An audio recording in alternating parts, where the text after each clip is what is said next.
Hey everyone, I'm Rohan from Online Help Guide, and in this video I will show you how to delete your account in Photoleap app. If you want to close your account and remove your data, the process is quick and easy. So let's get started.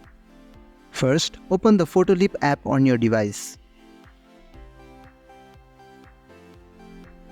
Now tap the settings icon at the top left corner of your screen.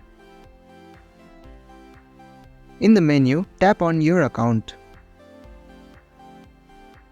You will see two options, Logout and Delete Account. Tap Delete Account to remove your account from the app. Tap on Delete to confirm.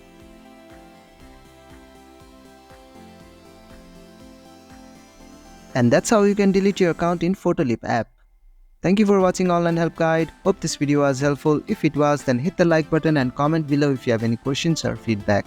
Also, if you are new to our channel, please subscribe and hit the bell icon so you won't miss our upcoming videos.